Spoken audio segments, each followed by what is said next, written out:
4 in the goddamn morning, the devil's hour, the time when the world feels like it's holding its breath, waiting for the sun to show up and prove it didn't die during the night.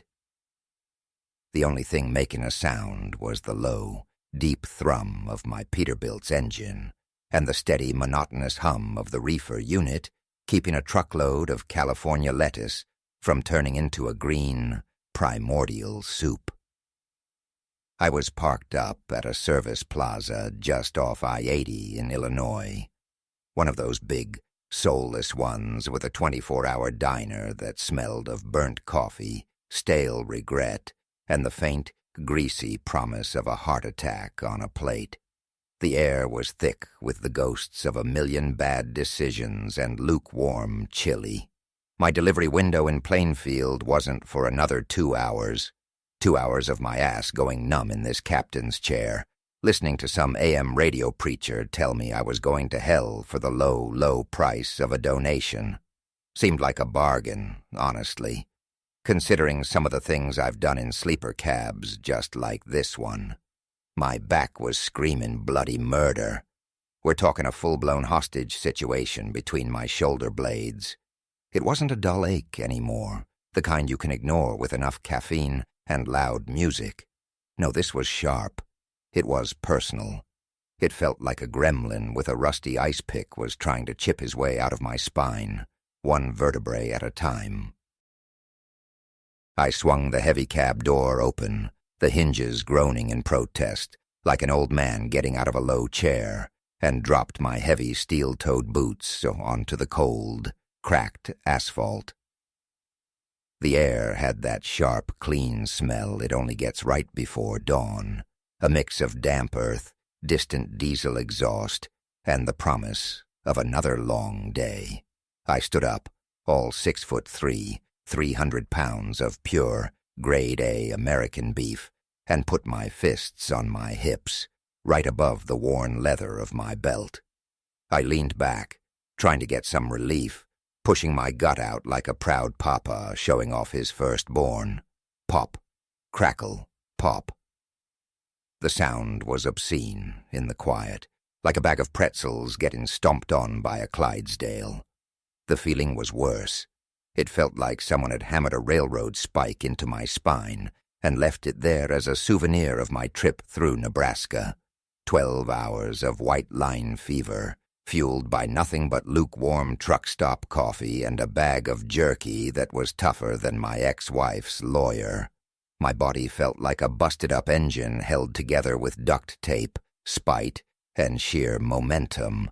I was in the middle of a groan that would have made a grizzly bear proud, a sound that came from deep in my belly when I saw her, over in the employee lot for the hospital next door, a woman, even from 100 yards out, under the sickly orange glow of the parking lot lights that made everything look vaguely diseased. I could see the shape of her. And Lord have mercy, it was a damn fine shape, wrapped up in a set of those shapeless blue scrubs. But even a burlap sack couldn't hide curves like that. She was moving slow, doing the I hate my job and everyone in it shuffle. You know the one. The one you do after a long, hard shift where every moron on God's green earth decided they needed a piece of you, and you gave it to them until there was nothing left. Her shoulders were slumped, and she carried a tote bag that looked heavy enough to be full of bricks, or maybe just the collected misery of the entire night shift. She got to this little beat-up Honda Civic that looked like it had lost a few fights with parking bollards and come in second place every time. Fumbled with her keys, the little jingle of them barely reaching me over the hum of my reefer. I watched her get in. The little dome light flickered on for just a second, a tiny spotlight illuminating her for a brief, perfect moment. And then nothing. I saw her shoulders slump in defeat, a physical representation of the word fuck. She tried the key again, a clicking sound, pathetic and weak. The headlights gave a weak little blink, like a dying firefly giving up the ghost, and then surrendered completely to the darkness. dead battery. At 4 in the damn morning, a classic tale of woe. I saw her rest her forehead against the steering wheel, a perfect little picture of someone who was about 1 second away from a complete and total meltdown. Now, a normal guy, a smarter guy, might look away, mind his own business, turn the radio up and listen to the preacher some more. But I'm Sam, and what I saw wasn't just a problem. It was an opportunity, a damsel in distress, a damn fine-looking damsel at that, even if she was currently communing with her dashboard in total despair. So I hitched up my jeans, which were getting a little tight around the old hamburger holster, and started walking. My back still felt like a car wreck, but hell, a pretty woman in trouble has a way of making a man forget his own pain. Some things are just more important. My boots crunched on the loose gravel that separated my kingdom of chrome and steel from the sad little patch of asphalt they called a hospital parking lot. Each step sent a little shockwave up my busted spine, a nasty little reminder of my own mortality, but I ignored it. I was on a mission from a higher power now. The closer I got, the clearer the picture became, and damn, it was a masterpiece of exhausted beauty. Her hair was yanked back in a messy ponytail, but it wasn't just messy, it was a glorious mess. Little blonde strands had escaped their prison and were stuck to the sweat on the back of her neck, glistening like fine gold threads under the orange sodium lights. She had the car door open now, one leg out on the pavement, giving me a nice view of a well-turned calf. She was wearing those white sneakers nurses wear, the ones that have seen things you wouldn't believe. They were scuffed and stained with God knows what, a testament to a hard night's work. She was staring at the engine of that little Japanese tin can, like she was trying to set it on fire with her mind. Her lips were moving, and I was pretty sure she wasn't reciting the Lord's Prayer.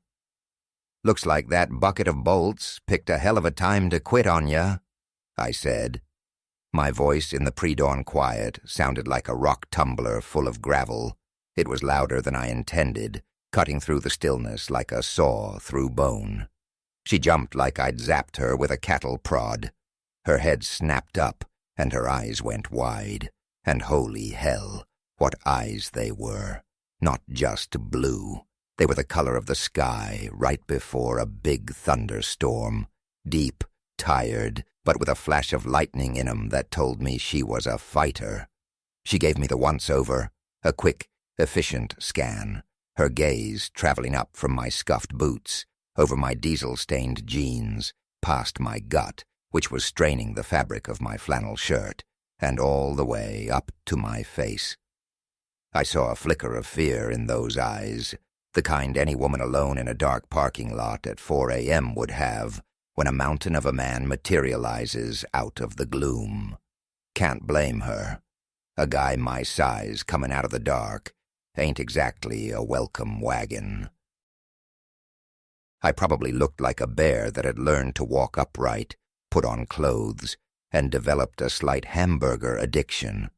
"Jesus," she breathed out, a little cloud of white in the cold air. "You scared the hell out of me." Her hand was on her chest, right over her heart, which I imagined was beating like a drum solo. "Sorry about that, ma'am," I said, giving her my best non-serial killer grin. "It's a carefully practiced art." I held my hands up, palms out, like I was surrendering to her beauty. "Didn't mean to sneak up on you. Just saw you were having some trouble. Battery's dead, I take it?" She let out a sigh. It wasn't just a sigh. It was a long, weary sound that seemed to carry the weight of her entire 12-hour shift. The kind of sigh that says you've reached the absolute end of your rope, are currently dangling over a canyon of despair, and are now considering chewing on the rope just to get it over with. "Yeah, of course it is," she said, her voice laced with pure, uncut frustration. "After a shift from the 7th circle of hell, my car decides to commit suicide. It's just..." perfect. She gave the front tire a kick with her sneaker. It made a soft, unsatisfying thump. It was the kick of pure, impotent rage, the kind that only makes your toes hurt. "Got a set of jumper cables back in my rig," I offered, jerking a thumb over my shoulder. "Big ones, industrial grade. Could probably jumpstart a damn space shuttle with them. We can give it a shot. But if that battery's properly cooked, it ain't gonna do nothing but make sparks and disappoint you further." Her eyes went from her sad little Honda to my Peterbilt, sitting over there under the lights like a big red sleeping beast. It dwarfed everything around it, a monument to horsepower and poor dietary choices. Then she looked back at her car, which seemed to shrink even further in comparison, like a chihuahua squaring off against a wolf. I wouldn't know what to do with jumper cables if they came with an instruction manual and a Swedish tutor, she admitted, her voice soft with exhaustion. She ran a hand through her messy ponytail, pulling at the roots a little, making it even messier in a way that was surprisingly hot. "Honestly, I just want to go home, stand under hot water for an hour, and then sleep until I forget my own name." I felt that. I felt that deep in my soul. That was my plan for pretty much every weekend, minus the hot water part. "Where's home?" I asked, already hoping for the right answer, a little prayer rumbling in my chest like a downshift. She named a town about 20 miles up the highway, in the same direction I was headed. I swear, you could have knocked me over with a feather. The universe doesn't usually throw me softballs like that. Usually it's throwing bricks at my windshield. "You're kidding me," I said, a real, genuine grin spreading across my face this time. "I'm headed right through there." "My delivery's in Plainfield, just on the other side of town." I jerked a thumb back toward my truck again, a little more emphatically this time. "I can give you a lift. Be a hell of a lot faster than waiting for a tow truck at this hour. Those guys move slower than a turtle with arthritis on tranquilizers." She hesitated. I could practically see the gears turning in her head, the mental checklist running. The whole stranger danger lecture every girl gets was battling it out with the sweet, sweet promise of her own bed and a hot shower. She looked at me again, a long, hard stare. She was sizing me up, taking in the faded band logo on my shirt, the weariness in my own eyes that probably matched hers, the calluses on my hands. I just stood there, hands in my pockets, trying to look as harmless as a 300-pound man can look. I wasn't gonna push it, but damn, I was praying she'd say yes. There was something about her. Even dead on her feet and pissed off at the world, she had a fire in her. I could see it flickering in those stormy eyes, a little spark of defiance. "You're a trucker?" she asked, her eyes narrowing a little, like she was trying to see if I fit the stereotype she had in her head. "The best damn one on this side of the Mississippi," I shot back with a wink. "Guaranteed to get you there in one piece with your sanity mostly intact. Sam McCarty, at your service." She thought for another long second, chewing on her bottom lip. It was a hell of a lip to chew on, full and soft-looking, and I found my eyes drawn to the movement. Then a small smile finally broke through the clouds of her exhaustion. It was like the sun coming up after a long night. It completely transformed her face.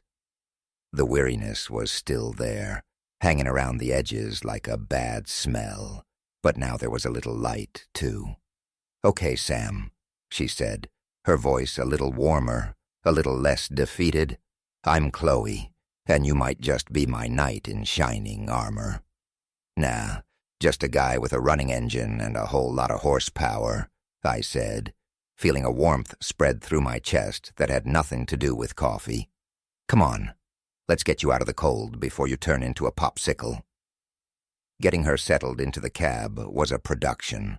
The passenger side of my truck is basically my filing cabinet, closet, and pantry all rolled into one. I had to move a mountain of logbooks, a greasy bag from a burger joint in Omaha that still smelled faintly of onions, a couple of empty energy drink cans that rolled around under the seat, and about 3 weeks' worth of road maps I never used, because I know these roads better than the lines on my own hand. Sorry for the mess, I grunted, tossing a pile of stuff into the sleeper. My maid's on vacation, in Tahiti, with my butler. She actually laughed at that. A real, genuine laugh. It was a great sound, like music in the quiet morning. Clear and bright, and it cut through the gloom like a fresh pot of coffee. "Don't worry," she said. "My car's seen worse. It's basically a rolling trash can with a steering wheel attached." She started to climb up the 3 metal steps into the cab, and that's when I got the real view. I held the door for her, like a gentleman, trying not to stare too obviously. The blue scrubs were meant to be functional, not flattering, but they couldn't hide the curve of her ass or the toned shape of her legs. As she swung herself up into the high seat, her scrub pants rode up her calf for a second, showing off a flash of smooth, pale skin and a delicate ankle. Lord have mercy. I had to remind myself to breathe. My throat went as dry as the Arizona desert. I shut the heavy door behind her with a solid thunk, and the world changed. The sound of the outside world, the distant highway hum, the chirping of a lone, confused cricket, was cut off, replaced by the intimate hum of the cab. My truck, which usually felt as big as a damn barn to me, suddenly felt as small as a phone booth. It was her. Her presence just filled up the space, soaked into the upholstery. I walked around the front of the rig, my headlights cutting a path in the dark, and climbed back into my driver's seat. The worn leather groaned under my weight like it always did, but this time felt different. The air was different. It was no longer just the familiar comforting smell of stale coffee, diesel, and my own musk. Now there was something else mixed in. A clean, soapy smell, like she'd just stepped out of a shower, with a faint hint of that sharp, antiseptic hospital smell clinging to her like a shadow.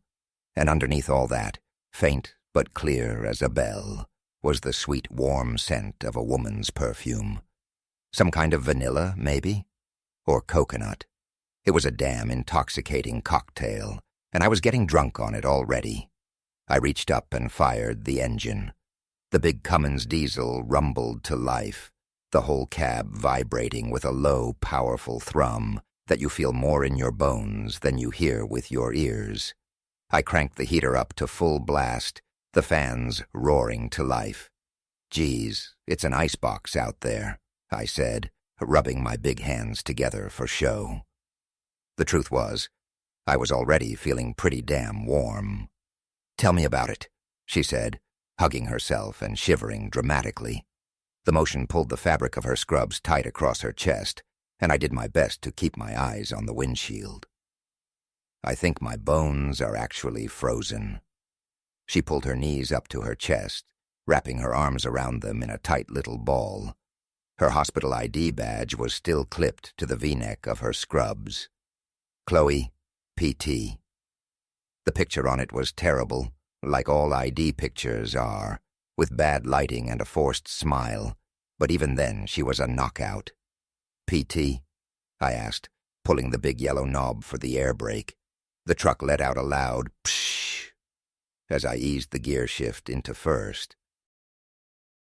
The gear knob was cold in my hand, a solid weight. "Physical therapist?" "Yep," she sighed, resting her chin on her knees as I started to roll us out of the lot. I spend all night trying to convince 80-year-old men that doing leg lifts is more fun than watching paint dry, usually after they've had a hip replaced. Sounds like a party. I shifted again, the engine growling its approval as we gained a little speed. "Oh, it's a blast," she said, her voice dripping with sarcasm, especially when they're calling you names your own mother wouldn't recognize and trying to grab your ass every time you bend over. Old Man Hemlock in room 3004 has hands faster than a cobra and the morals of an alley cat. I let out a low chuckle. Sounds like a Saturday night at most of the truck stops I know, just with less hip replacements and more bad tattoos. That got another smile out of her. A real one this time. I bet. God, my feet are killing me. I swear I walked 15 miles tonight, just back and forth down the same damn hallway. She pointed her toes, wincing as she stretched her foot. These shoes should be classified as a torture device by the Geneva Convention. I know the feeling. I grunted, shifting gears with a satisfying clunk as we hit the access road. The engine roared as we pulled onto the on-ramp, leaving the glowing island of the service plaza behind us in the dark. Except for me, it's my back. Sitting in this damn chair for days on end turns your spine into a pretzel. I got a knot in my shoulder the size of a damn grapefruit. I tried to roll my right shoulder to prove my point, and a sharp, hot pain shot down my arm, making me wince. Ah, son of a... I bit the curse off, remembering I had a lady present. I must have made a hell of a face because she looked over at me with genuine concern. The professional in her woke up. The tired, pissed-off woman was gone, and the therapist was in charge. Her whole posture changed. She sat up straighter, her eyes narrowed with focus. "Here, lean forward a little bit," she said, her voice suddenly different. "What?" I asked, glancing over at her. Her eyes were focused on my shoulder with an intensity that was a little unnerving, like a sniper lining up a shot. "Lean forward and turn your head to the left." Her voice had changed. It was calmer now, but also more commanding. It was the voice of someone who knew exactly what they were doing. The voice she probably used on grumpy old men with new hips to get them to do their damn exercises. Curiosity got the better of me. And besides, the damn thing hurt like hell. What did I have to lose? I did what she said, leaning forward over the massive steering wheel, keeping one hand on it to guide us onto the empty interstate. The white lines of the road hypnotized me, rushing into the darkness under my wheels, and then her hands were on me, Holy Mother of God. Her fingers landed on the tight, angry muscle of my right shoulder, right where my neck meets my collarbone. It wasn't a soft, hesitant touch. It was firm, confident as hell, surgical. Her thumbs, which looked so delicate from a distance, dug into that grapefruit-sized knot, and I swear to God I saw stars. A jolt, half-searing pain, half-pure, unadulterated pleasure, shot through my entire body. I couldn't stop the low groan that escaped my lips. It was deep and guttural, the sound of a man who'd been in pain for a week, finally getting a moment of divine relief. "Oh, yeah," she said softly, her voice right next to my ear. The sound of it vibrated straight through my skull, down my neck, and into the very spot she was touching. Her breath was warm against my skin. "That's a bad one. You are all seized up, Sam." Her thumbs started making small, hard, deliberate circles. She was a damn magician, a sorceress, a miracle worker in blue scrubs. She found every trigger point, every band of tight, pissed-off muscle that had been tormenting me for the last 1,000 miles from Cheyenne. I could feel years of tension, of long hours and bad posture and cheap motel beds start to melt away under her touch. Her fingers felt like they were made of steel rebar wrapped in velvet. They were strong, so damn strong, but her skin was soft against mine. "Geez," I managed to get out, my voice thick and gravelly, like I'd just woken up. You're good at that. It's what I do," she murmured. She leaned in closer to get better leverage, her body pressed against the side of the high passenger seat. Her arm was stretched across the center console, her bicep brushing against my own. The sleeve of her scrubs was soft against my skin. Her hair, those loose blonde strands, tickled my cheek. The smell of her shampoo, something fruity and sweet, like apples or peaches, filled my head, mixing with the hot, dry air blasting from the heater. The cab was getting hot. Really hot. The space between us seemed to be crackling with static electricity. "This shirt is in the way," she said, her voice a low hum that vibrated right through the driver's seat and into my bones. "The muscle I need to get to, the trapezius, it goes all the way down your back. Can I?" I couldn't speak. My vocabulary had been reduced to a series of grunts and groans. I just nodded, my eyes glued to the white lines of the highway rushing toward us in the dark. They were starting to blur a little at the edges.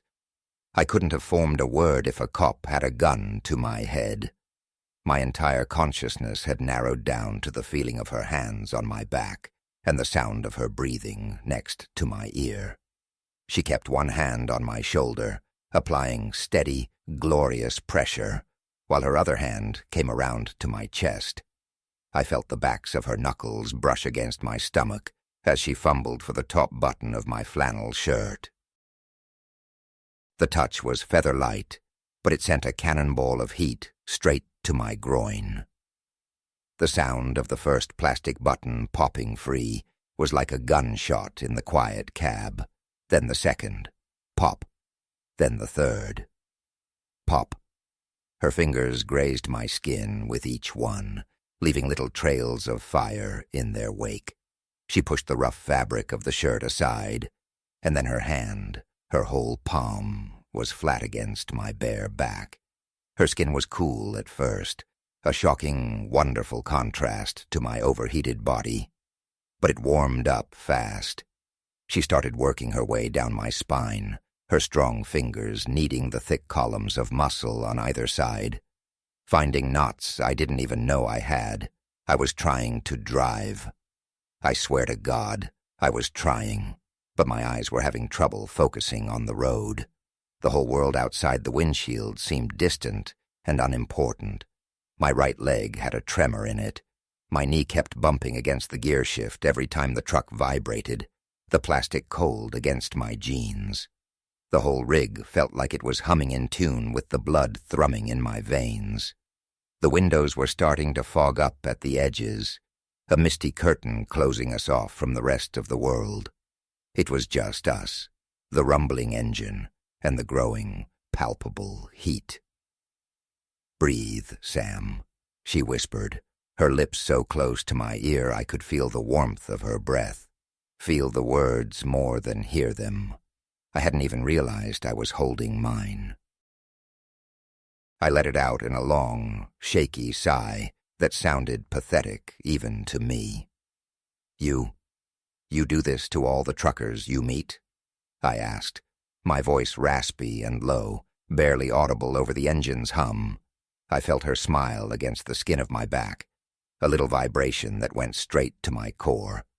"Only the ones with really, really bad backs," she whispered back, a hint of mischief in her tone. She worked her magic for what felt like an eternity, and also not nearly long enough. My entire upper body was turning to jelly under her expert hands. The pain that had been my constant companion for days was gone, completely erased, replaced by a deep, radiating warmth and a heavy, coiling heat that was pooling low in my gut. She moved back up to my neck, her thumbs finding the hollow at the base of my skull and pressing. I let my head fall forward, giving her full access, my chin practically resting on my chest.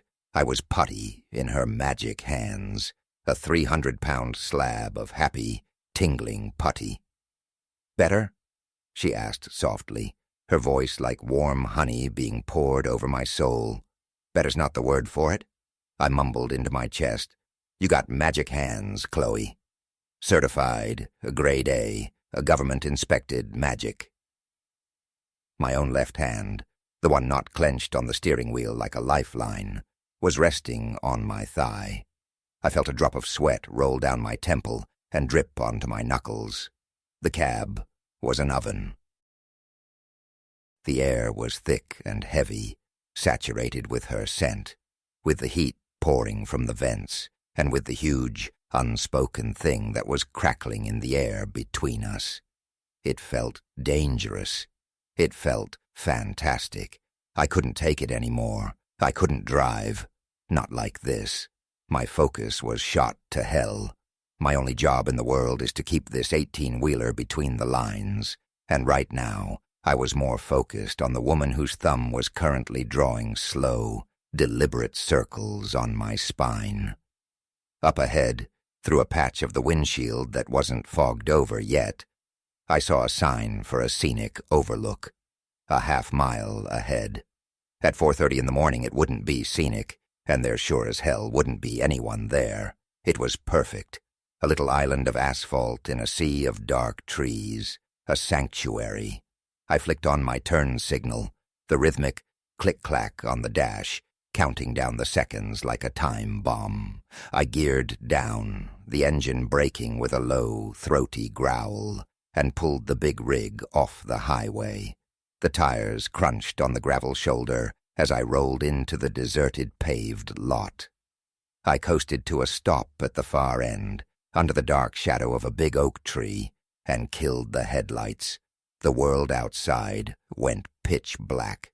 I reached down and pulled the big red knob for the parking brake. Psh!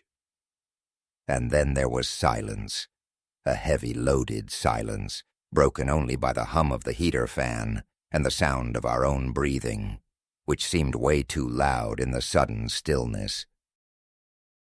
Her hand was still on my back, but it wasn't moving anymore, just resting there, a warm, living weight on my skin. I leaned my head back against the headrest and closed my eyes for a second. My shirt was wide open, the cool air a ghost on my hot skin. Every inch of my back and shoulders was tingling, alive with the memory of her touch.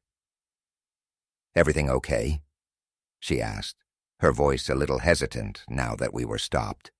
The commanding therapist was gone, and the uncertain woman was back. I turned my head and looked at her. In the dim orange glow from the dashboard lights, her eyes were huge and dark. Her lips were slightly parted. The fog was creeping up the windows, sealing us in our own private world, a little bubble of heat and tension and unspoken things. "Yeah," I said, my voice low and rough. "Everything's fine.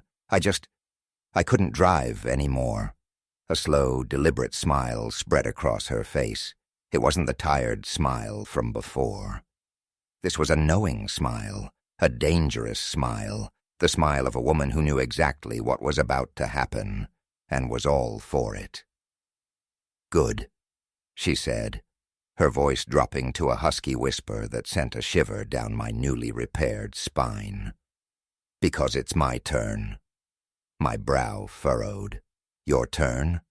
"My feet," she said, pointing down at her white sneakers. "They're still killing me, and you owe me. Big time." She didn't wait for an answer. She unbuckled her seatbelt with a decisive click.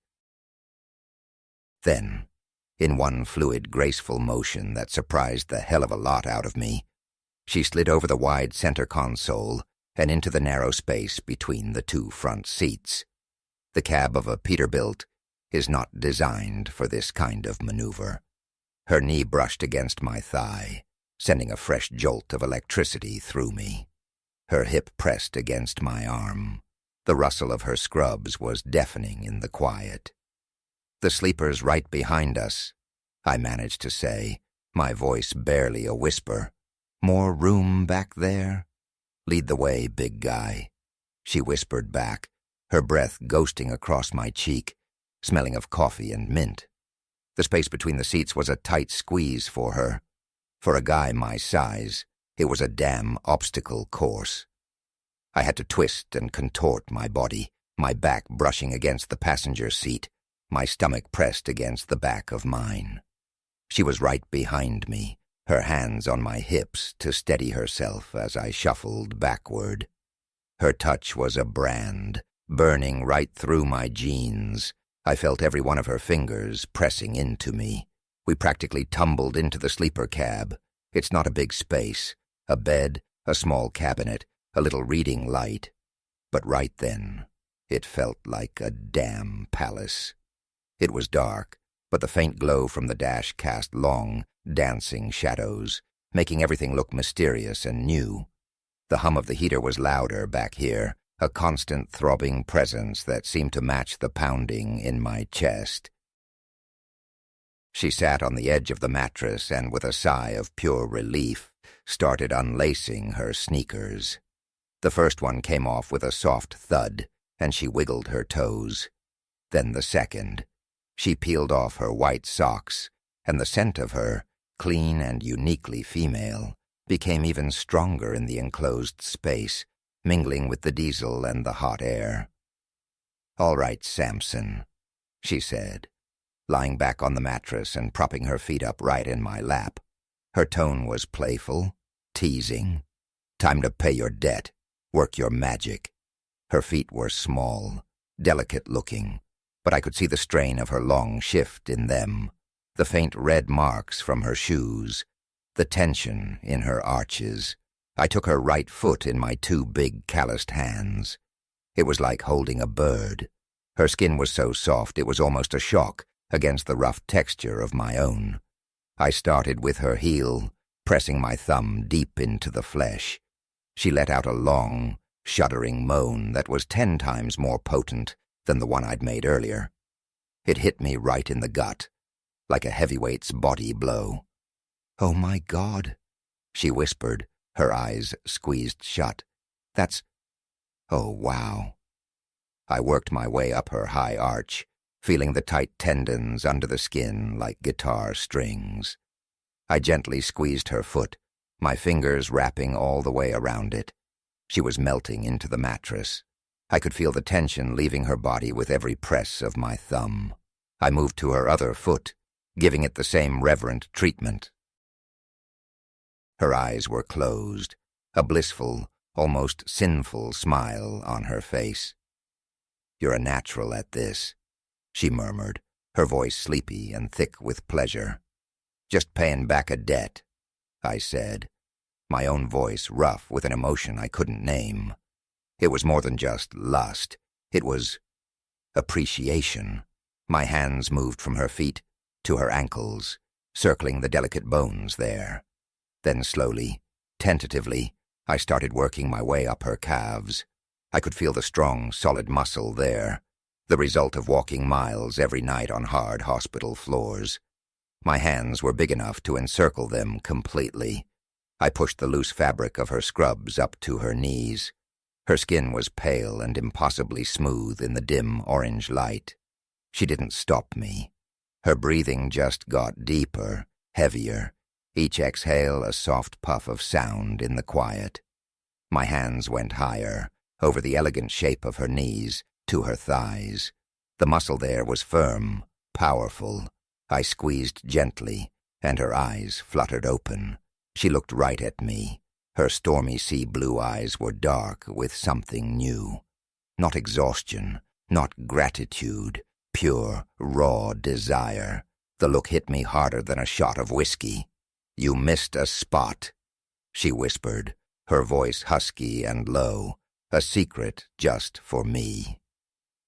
She took my hand, her fingers lacing with mine, and guided it higher, up the inside of her thigh.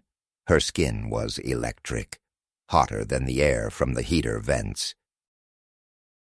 My fingertips brushed against the thin cotton edge of her panties, through the material of her scrubs. She sucked in a sharp, sudden breath, a sound that was both a gasp and a hiss of pleasure, and that was it. The dam broke. All the tension, all the heat, All the unspoken promises of the last hour just exploded. She sat up in one quick motion, her eyes locked on mine. "Take this off," she said, her voice a command as she grabbed the hem of her scrub top. I did. I pulled it up and over her head, her blonde hair tumbling free from its ponytail, cascading over her shoulders in a messy, beautiful wave. She was wearing a simple white sports bra underneath. It was functional, just like her scrubs, but it did very little to hide the generous, perfect curve of her breasts, which were rising and falling with her quickened breath. Then, without breaking eye contact, she reached down, unzipped her pants, and shimmied out of them, kicking them away into the darkness of the cab. She was left in just the sports bra and a pair of simple cotton panties. The sight of her, bathed in the faint pulsating glow from the dashboard, just about stopped my heart. Her body was incredible, not skinny like some model, strong, athletic, the body of a woman who worked for a living and wasn't afraid of it. There were curves and muscles in all the right places. "Your turn," she said, her voice a velvet growl. Her fingers went back to the buttons on my flannel shirt, finishing the job she'd started in the front seat. She pushed it off my shoulders, her hands hot on my skin. Then she hooked her thumbs in the waistband of my jeans and pulled. The next hour was a blur of skin and sweat, and whispered words and ragged gasps. The sleeper cab became a sauna. We fogged up every last inch of glass, sealing ourselves completely in our own hot, private world. She climbed on top of me, her strong legs wrapping around my waist, her body moving with a confidence that left me breathless. She showed me just what those physical therapy hands could really do when they weren't worried about dislocated hips. The whole damn cab started to rock. A gentle, rhythmic motion at first, then something more urgent, more primal. The suspension groaned a little protest under our combined weight, a rhythmic squeak that became the soundtrack to our own private earthquake. It was a glorious, sweaty wrestling match in the dark, a tangle of limbs and heavy breathing. We were generating enough heat in that sleeper to warm a small town. The only sounds were the constant hum of the heater, the creak of the truck's frame, and our own ragged gasps for air. Every touch was a brand, every kiss a revelation. The Peterbilt suspension got a workout it wasn't designed for, and the whole rig shook like it was going over a rough patch of road, except we weren't moving an inch. Afterward, we lay tangled in the sheets, our bodies slick with sweat, the air thick and heavy. The heater was still on full blast, but I didn't feel it. All I could feel was the incredible warmth of her head resting on my chest, her soft, even breathing a gentle rhythm against my skin. Her hair was spread out over my shoulder like a silk curtain, and it smelled like apples and her and us. Outside the fogged-up windows, the sky was starting to change, the inky black slowly giving way to a deep, bruised purple. Dawn was coming. "We should probably go," she whispered, her voice sleepy and content. She traced a lazy circle on my chest with her fingertip, her nail scratching lightly against my skin, sending little shivers through me. "I know," I said, my voice a low rumble in my chest. I didn't want to move. Ever. My back didn't hurt anymore. Nothing hurt. I felt like I could drive to California and back without stopping. I felt like I could lift the whole damn truck. We got dressed in a comfortable, easy silence. It wasn't awkward at all. It was strangely intimate. Pulling on my still warm jeans, watching her slide back into her blue scrubs. She looked just as tired as she had before, but now there was a glow about her, a secret smile playing on her lips that hadn't been there before. The cab still smelled like her, like us. It was a smell I never wanted to wash out. I drove her the last few miles to her house.